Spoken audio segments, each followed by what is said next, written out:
The Colts pierced the Jaguars' heart on Sunday, but they're not yet out of the woods. Dad jokes like that and more on today's episode of Locked On Colts. Let's get to it.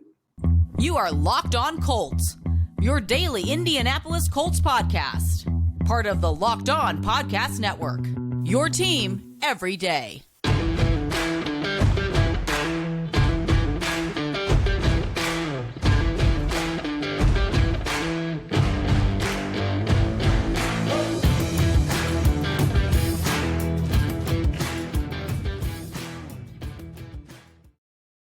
Thank you all for tuning in and making us your number one listen of the day. This is your daily podcast covering your Indianapolis Colts, part of the Locked On Podcast Network, your team every day. Today's episode is brought to you by Prize Picks. Prize Picks is daily fantasy made easy.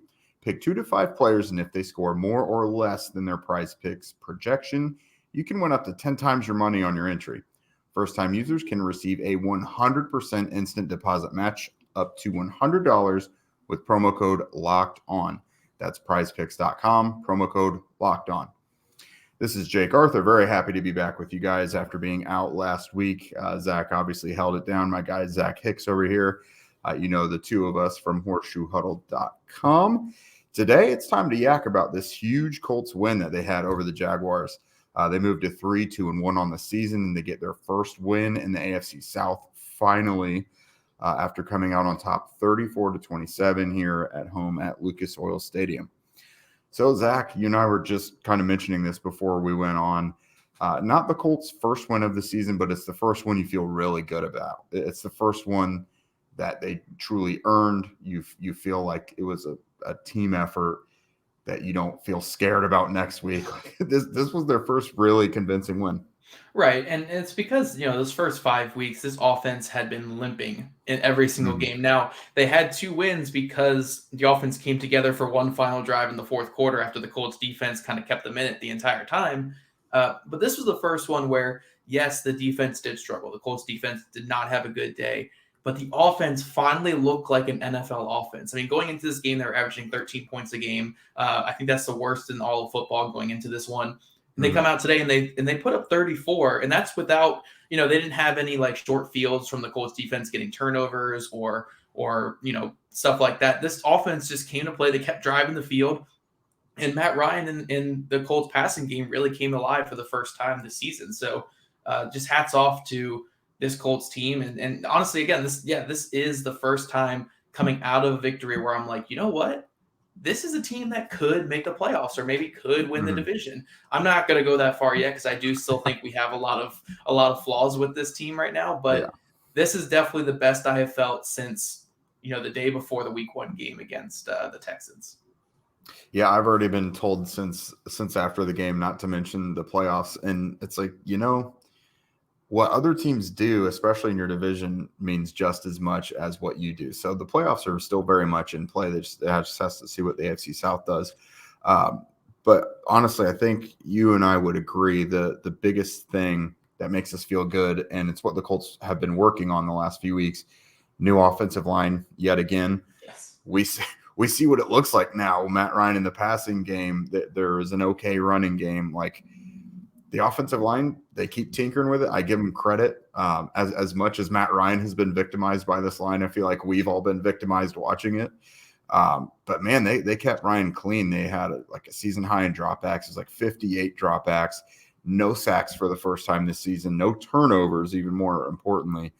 And I thought it was a glimpse of what the Colts offense can look like. Like, Matt Ryan had a really good game. It wasn't gaudy, but it was a veteran quarterback taking advantage of matchups and taking what the defense would give him. With that many attempts, 72% completions. That is really good. That's a great game. The Colts had their most points of the season, 34, second most yards, 434, and second most first downs. They were 3 of 4 in the red zone, which has been an enormous issue for them. And like I mentioned, first game with no sacks or turnovers. They limited those self-inflicted wounds, and look, they had their most complete victory of the day. You mentioned the defense. It was not going to be a good matchup coming in, and that's exactly how it turned out. 243 rushing yards surrendered, and it's not like it was play after play after play, like a Jonathan Taylor type of assault. but they had I felt like it was numerous chunk plays, like once per drive, it seemed like they had at least a big chunk play, and that led to a pretty gross output. Yes. Yeah. The Colts defense, for the first time this year, they were really victimized by big chunk plays and then also by a lot of penalties. Now, some of them were a little soft and ticky-tack, but we're not here to blame the refs for issues with the Colts. I do think that despite some of these penalties, the Colts defense could have played a lot better. And you can't blame the penalties for the big chunk plays. The big chunk plays were going to happen regardless with how this defense played. So, yes, there is, this is a win. It's great. The defense, I think, needs to clean it up going forward. But, yeah, that was a bit concerning. But honestly, again, we're going to be happy and optimistic on this episode. This was a great, great win with so many guys that stepped up and played well. And, again, this is the best I've felt about the Colts in a long time. So I don't want to really go too much on the defense right now, especially in these main storylines, because the Colts actually have some life. They have some life. Like this was just such a good game to see from this Colts team, for all the criticism that's been thrown at Frank Reich, rightful criticism. Like I have not pushed back on much of it. A lot of it with the play calling and play designs, a lot of criticism going towards Matt Ryan, this offensive line that's the highest paid in football. They came out and they all played well. They all had great games. Frank Reich had a really good game plan to where he did not feel comfortable running the ball against this Jaguars defense that's like top 10 in almost every run game statistic with that offensive line they were throwing out there. So what did he do? He drew up a game plan to where the passing game was the run game. The Colts were passing the ball like it was the running game. They were taking a lot of short passes. They were getting the ball out quick, and they were making it so instead of the Colts like to stay ahead of the sticks. They like to have 4, 5, 6, yard runs, a first or second down. Instead, they were doing that with the pass game. It was 3, 4, 5, 6 yard passes on first and second down to get you into that third and manageable. And we saw today the Colts were 10 of 15 on third down, and it seemed like a lot of players were stepping up in that category. So I don't know if you can kind of repeat this every week. Obviously, you don't want him throwing Matt Ryan throwing 58 passes every game, but it was a great game plan. And this is the Frank Reich that we've been happy with the last couple of years, the Matt Ryan that we expected. This is the offensive line to where, they weren't perfect. They weren't even good, really. They were just kind of below average, but that was enough. That was all we needed. That was all we needed today. So, yes, the defense, I do think when we get to the defensive segment, we'll go a little deeper in that. But, man, this Colts offense for the first time, again, this is the first time they scored over 20 points this year.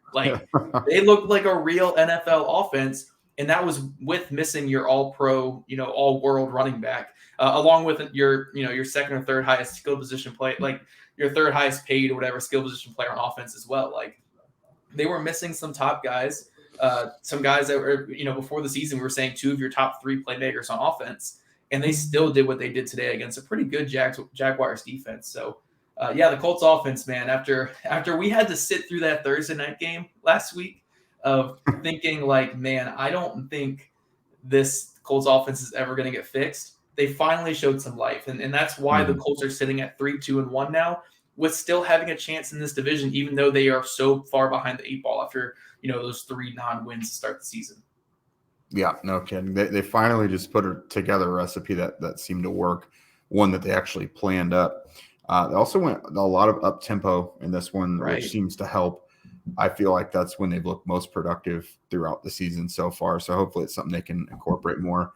And to your point about the passing game, the short passing game being the run game today, Deion Jackson had modest production as a runner, but he had almost 80 yards receiving, I think. He had well over 100 yards from scrimmage when you factor in receiving as well. So that's, for those of you wondering, that's what it is. It's like a Nyheim Hines type of thing. And, kudos to Deion Jackson for, they didn't have a drop off in the receiving game from their running back position. So that was great. Yeah. Matt Ryan probably has felt very old after a lot of these games getting hit so much. Not today, but I'll take the slack for him on that one today. Getting old is a real bummer, Zach. I don't care about the number part of aging as much as how difficult it becomes to lose weight and such, especially when things like pizza and burgers and stuff like that exist. As everyone knows, I was just out in Mexico all last week, and we spent most of the time in the pool, which meant a lot of shirtless Jake. No, I'm not afraid to embrace the dad bod, not going to lie, but I don't have to when there are options like Nugenix out there. If you're like me and you want more energy to counter the negative physical effects of aging, the Nugenix Total T Testosterone Booster with Testofen will help you turn back that clock, re-energize your workouts, get you better results at the gym, and help you look and feel like the man you really want to be. Nugenix Total T can help re-energize your life and help you get back the powerful, confident, good-looking warrior that you fellas used to be. Total T contains man-boosting key ingredients like Testofen, and that's been validated in 5 clinical studies and is shown to boost free testosterone levels in men. While every product professes quality, many other products use generic ingredients that are often far less than clinical grade. A lot of mystery type of stuff in there that you don't really want to get involved with yourself. But again, with Nugenix Total T, you get the same clinical potency levels used in the trials, and their formulation is backed by 10 years of science and research. So it's actually legit. Now get a complimentary bottle of Nugenix Total T when you text NFL to 231231. Text now and get a bottle of Nugenix Thermo, their most powerful fat incinerator ever, with key ingredients to help you get back into shape fast, absolutely free. Text NFL to 231231. Text NFL to 231231. Message and data rates may apply. Terms apply. Available at nugenix.com/terms. Our next partner has a product that I use almost every day, not every single day, but quite a bit, guys. I started taking AG1 because I want a quick way to get as many vitamins and nutrients in me as I can without having to plan a bunch of different things to eat or drink throughout the day. So what is this stuff? With one delicious scoop of AG1, you're absorbing 75 high-quality vitamins, minerals, whole foods, source superfoods, probiotics, and adaptogens to help you start your day right. I didn't even know what half those things were until I started AG1. That's how much this has changed my life, guys. This special blend of ingredients supports your gut health, your nervous system, your immune system, your energy, your recovery, your focus, and aging. All those things. Both my wife and I started using AG1. We just toss it in a glass of water or a water bottle, shake it up, and then, as Jake likes to say, down the hatch. Super, super easy. AG1 supports better sleep quality and recovery, supports mental clarity and alertness. It's the one thing. It's the one thing with the best things. Athletic Greens uses the best of the best products based on the latest science with constant product iterations and third-party testing. It's actually cheaper than getting all the different supplements yourself. You're investing in an all-in-one nutritional insurance. Right now, it's the time to reclaim your health and arm your immune system with convenient daily nutrition. It's just one scoop and a cup of water every day. That's it. No need for a million different pills and supplements to look out for your health. To make it easy, Athletic Greens are going to give you a free 1-year supply of immune-supporting vitamin D and 5 free travel packs with your first purchase. All you have to do is visit athleticgreens.com/NFL Network. Again, that's athleticgreens.com/NFL Network to take ownership over your health and pick up the ultimate daily nutritional insurance. You know what the best insurance, though, is, Jake? Having some really, really good pass catchers. I mean, look, Matt Ryan was awesome today. I love Matt Ryan. He was navigating the pocket perfectly. He was taking big hits and delivering just excellent balls out there. But Michael Pittman Jr. was phenomenal. Deion Jackson was making things happen on a lot of quick dump-off passes. Jelani Woods, another big day, another touchdown. And then Alec Pierce, obviously, at the very end there. Oh, and another one, Kylan Granson, too. Kylan Granson had some great catches today. Paris Campbell had his best day in a couple of years. Paris Campbell had a great day. You know, when your quarterback's throwing for nearly 400 yards, obviously everyone's going to have a big day. But, man, these Colts pass catchers, like, I really cannot say how many. I think maybe outside of Jacksonville week 2, which, again, they were missing Pierce and Pittman Jr., there has not really been a game this year where I've come out of the game saying, man, the Colts pass catchers are not good, or they're struggling for this team. I feel really good about these pass catchers, and that's just kind of further shown by, you know, Alec Pierce looks like the guy, you know, wide receiver 2. Kylan Granson's taking big steps. Jelani Woods is so interesting, and then Michael Pittman Jr. is awesome, regardless. Like, he's always going to be that way. But man, Jake, these pass catchers today for this Colts offense, like, if Matt Ryan gets the game ball, you know, you got to give a little bit to those pass catchers. Yeah, no doubt. And I feel like it was so easy to forget about the contributions from like Michael Pittman Jr. with how big of an overall game this was.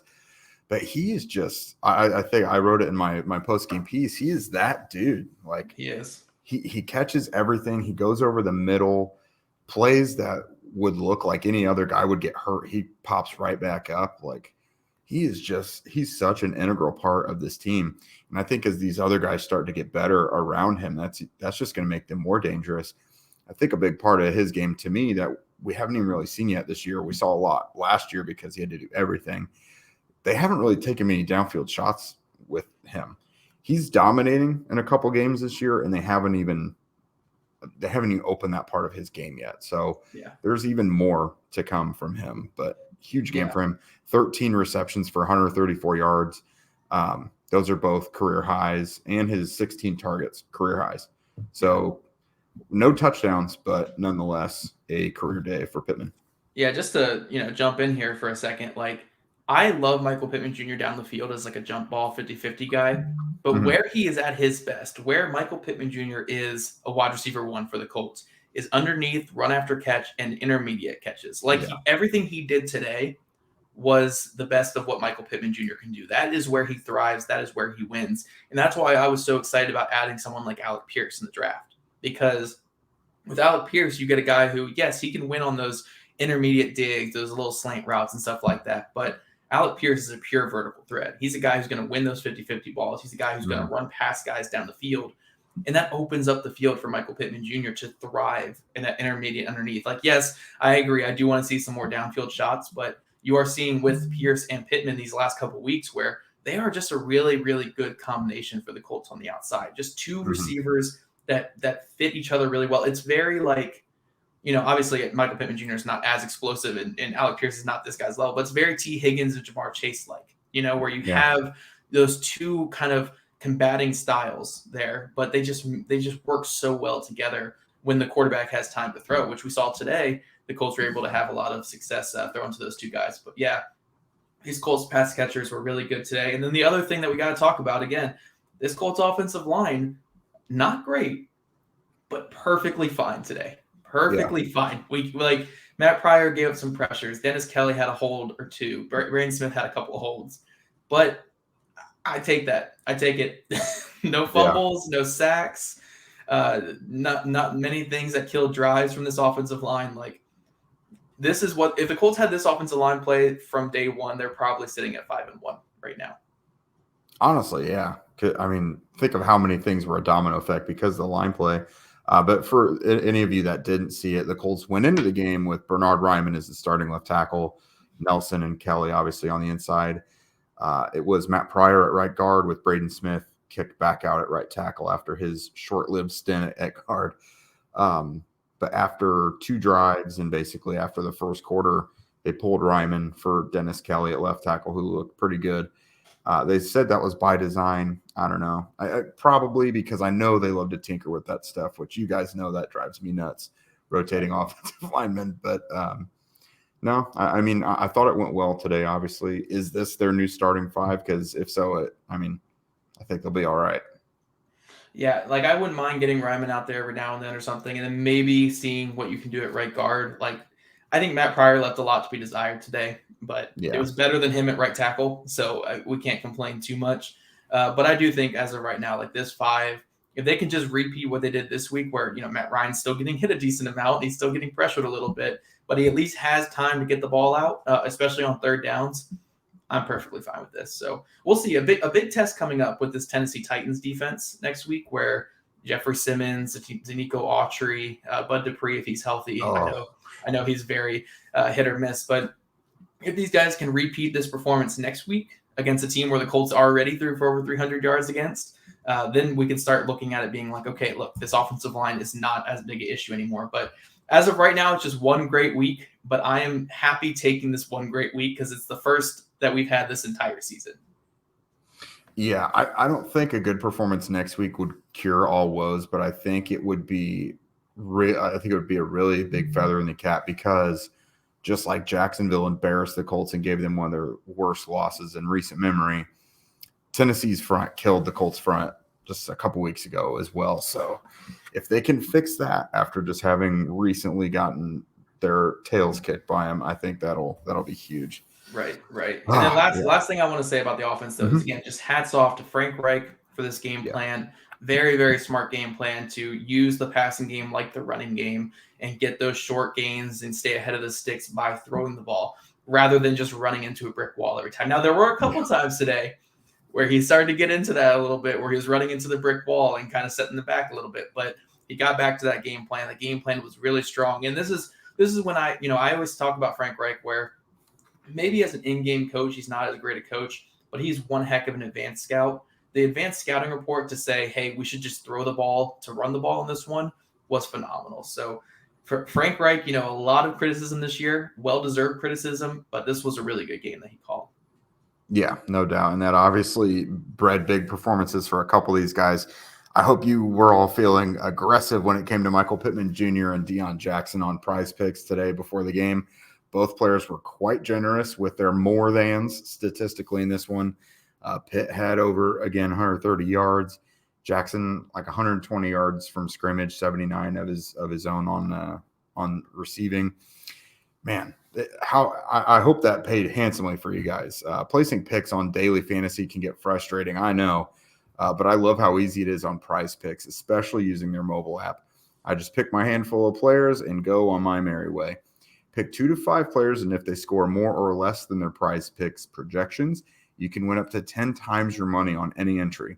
There's no competing against other people. It's just you versus the projections. Prize Picks offers projections on any sport that you watch. Literally, it feels like every sport is available on there.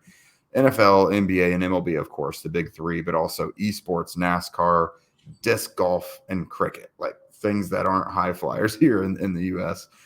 Your entries can be made in 60 seconds or less. It is that easy. Withdrawals are safe and fast, and Prize Picks is currently operational in over 30 states and Canada. Download the Prize Picks app or go to prizepicks.com to sign up and play daily fantasy sports. First-time users can receive a 100% instant deposit match up to $100 with promo code Locked On. If you deposit $100, Prize Picks will give you $100. If you deposit $50, Prize Picks will give you $50. Don't forget to enter the promo code Locked On at sign up for an instant deposit match up to $100. And thanks again, everybody, for making Locked On Colts your first listen every day. Make sure you also check out the NFL Key Predictions every Friday on Locked On NFL. Locked On's local experts give you the inside scoop on the 5 biggest games in the NFL weekend, including Sunday and Monday Night Football, plus betting advice from the field's leading experts. Bet online. Follow NFL Key Predictions every Friday on Locked On NFL, available on the Odyssey app, YouTube, or wherever you get your podcasts. All right, Jake, let's jump into this defense. We have been very big proponents this whole year about how good this defense has played. And honestly, I don't think anyone prior to this week could have many bad things to say about this Colts defense. I know the huge talking point all week was the Colts had not allowed any points in the fourth quarter. Wow, they were this great fourth quarter defense. But they really were playing really well in the fourth quarter. But today it just really felt like it was a combination of poor personnel with a certain player playing a lot of snaps, which we'll get to. It was that combination plus giving up the chunk plays plus untimely penalties. It kind of just spiraled into a disaster. And what you got was, Trevor Lawrence, I think, only throwing 2 incomplete passes again. What is with Jacksonville Jaguars quarterbacks against the Colts just not throwing incompletions? Like, I just want a couple incompletions. We didn't have any of that. The running game was insane. It was very Fred Taylor, Maurice Jones-Drew-esque out there. The Colts couldn't stop anything. I mean, anytime they got to stop under 10 yards on a running play, I thought it was a massive win for this defense. And then every single misdirection or trickery, bootleg or whatever, it was just gashing the Colts for huge gains. So just, a week to forget for the Colts defense, but hopefully, like Ryan Kelly said after the game, Center Ryan Kelly, he said that, the Colts, the defense had been picking us up the first 5 weeks. It was our turn to do that for them. So at the end of the day, the Colts got the win, but very ugly on the Colts defense in this one. Yeah, no doubt. I don't remember if I already said it, but I think it was like the most rushing yards they'd given up in like 15 years or something at least. Like, just not. I think it was since that Maurice Jones-Drew and Fred Taylor game, because I know in that game it was like 400 yards rushing. Colts fans. 375. It'll be burned in my memory forever. Okay, I was literally about to say Colts fans, leave it in the comments if you remember the exact number. But you were a Colts fan back then too, Jake. So you definitely know. Yeah. So obviously not the best approach on the ground, but something I want to commend them for. Obviously, we think the defense has played a lot better as of late. They couldn't even touch Trevor Lawrence or like get a strand of that beautiful hair in that week 2 game. Like the quick game was working, and they still were trying it today, but they got him for 4 sacks today. They were able to get to him. They did just enough to get this win. So I got to applaud them for the pass rush at least being good. And it wasn't just one guy dominating either. It was 4 different guys with sacks. Grover got one, DeForest Buckner, Tyquan Lewis, and Ifeadi Odenigbo. And we got to see that sweet sword fighting celebration at the end of Odenigbo. So big fan of that. Yes. They did what they needed to defensively to get the win, even if they were absolutely just hemorrhaging in other areas. Yeah, they gave up the touchdown drive at the end of the game, or in the fourth quarter. They basically took the whole fourth quarter, but honestly, that was one of their better defensive drives in the game because, Jacksonville, they had to get bailed out by a lot of penalties. And again, a couple of them were very, very ticky-tack on that drive. The holding on DeForest Buckner was absolutely absurd. I have no clue how you make that call.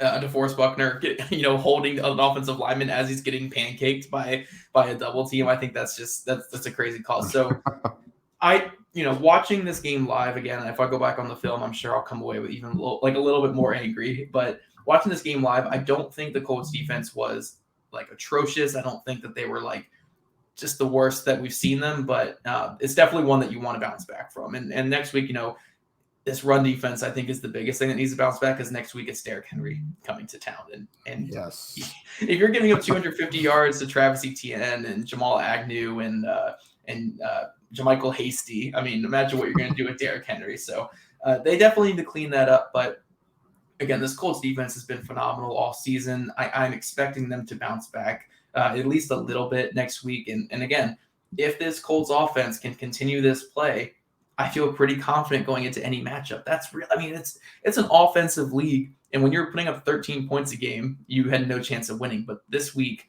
no turnovers, no sacks, offense putting up 34 points. You can survive with a poor defensive outing when your offense actually shows up. So, you want to see Gus Bradley and the defense step back up a little bit next week. But again, the offense saved the day, and it's the first time all year we can say that. Yeah, no kidding. Now, obviously, the run game linebackers are a huge part of that. I'll just touch on them briefly. I thought Bobby Okereke, Zaire Franklin, even EJ Speed had some nice moments. I'll have to rewatch and see how much they contributed to the run game woes. I'm sure it was a healthy hand in it. But, man, those guys, their ability to track the ball behind the line of scrimmage and sniff out some of those plays, that was on full display today. Yeah. The one thing I do want to say about this, we touched on that a little bit in the first segment. The Jaguars' offense is a horrible matchup for this Colts defense. This Colts defense is fast, it's aggressive, it gets after you, and the Jaguars' offense is very quick pass oriented. It's very misdirection. They use their speed against your speed, and they bank on you being over aggressive. So, I was saying all week on the podcast that. This Jaguars offense was just a terrible matchup for the Colts defense. Now, I expected the defense to play a little bit better than this, but I did expect the Jaguars to put up some points, which they did. But again, the Colts offense came to play, and they were able to get it done. So I don't think Tennessee's as bad a matchup for this Colts defense, and I don't think Washington the week after is as bad a matchup. But I think this was just a situation where a kind of shorthanded Colts defense, still starting the wrong outside corner, had some bad penalties and bad breaks go against them, and it kind of led to a bad game. But again, I can't complain too much. We want to be happy here because the Colts offense came to play. We are happy. So don't kill us in the comments for hyping on the negatives. We're not a negative podcast. We are pumped when they win, and we are very pumped about this win, more so than any of the other wins this season. Yeah, so let me grab the wheel real quick and careen us into a light pole because we are going to get negative real quick. So what we're talking about, and I wrote a small part about this in my post game piece. So Brandon Faison is just not it against the run. Like he took a terrible approach to Travis Etienne on that 48-yard run. He was the last guy there. He could have killed that right there, and it would have been a 12-yard run. I don't know. And it's not just that. Like, it's become a pattern. Yep. He had that whiff against Derrick Henry a couple weeks ago where it was a terrible attempt, even at an ankle tackle, and Henry goes for the 19-yard touchdown. He had another run. I think it was James Robinson's big run today, where it was right up the middle, and Faison had every opportunity for like a distance of 7-8 yards to try and do something, and he never engaged at all. Like, you can't be that timid against the run. Like, this would have never been Matt Eberflus's choice, like an outside cornerback. And the much smaller Isaiah Rodgers seems to relish things like that. Isaiah Rodgers went toe-to-toe with Derrick Henry a couple weeks ago. Like, the choice is very clear. Rodgers is one of your biggest playmakers on your entire team, most explosive players. He's got to be the third corner. It has to be him. Yeah. I'll touch on this real quick because we'll cover it a lot more throughout the week. And again, Yes. Right now is a time for celebration more than anything else. But when you're the bigger corner, the bigger, more physical corner, you have to excel in the run game, or you have to excel against bigger matchups. If you're struggling there, I have no clue why you would be benching or not playing the younger, more athletic playmaker if the bigger guy's not stepping up in the run game. So if this younger, smaller athletic playmaker is also better in the run game, there's no reason not to have him out there. So I completely agree. We talked about it a little bit the offseason, a little bit throughout this year. But again, celebration, guys. Celebration. Jake, get us off this light post. We are celebrating here. The Colts won against Jacksonville, and the offense showed up. We are happy here on Locked On Colts, baby. That's it. Time for Jesus to take the wheel. That's it for us, everyone. Check back later this week. We're going to have way more in-depth topics. We're going to tackle some of these things at a closer level and just kind of dig in and tell you why things went down the way that they did today. Should be a really fun week, guys. Again, when offense is good, football is fun. That's my whole quote. We'll put it on a t-shirt there. Follow at Jake Arthur NFL on Twitter, at Zach Hicks 2, and at Locked On Colts on Twitter. Again, I have to do a whole bet again this week. I have to get a t-shirt now with all the Colts offensive linemen that started or that played in this game on it. So I don't know if I'm going to do like pictures of them or just do their names. So it's like really just gumpy looking, but I don't know. You guys follow me on Twitter at Zach Hicks 2 or that Locked On Colts on Twitter there as well to see all that. And also subscribe to our shows on YouTube or wherever you listen to the podcast. And thanks again, guys, for making Locked On Colts your first listen every day. Now make your second listen to Peacock and Williamson NFL Show. Brian Peacock and former NFL scout Matt Williamson give you the expert NFL analysis in less than 30 minutes. It's free and available wherever you get your podcast. We'll see you guys Tuesday. Yes. We'll see you guys on Tuesday.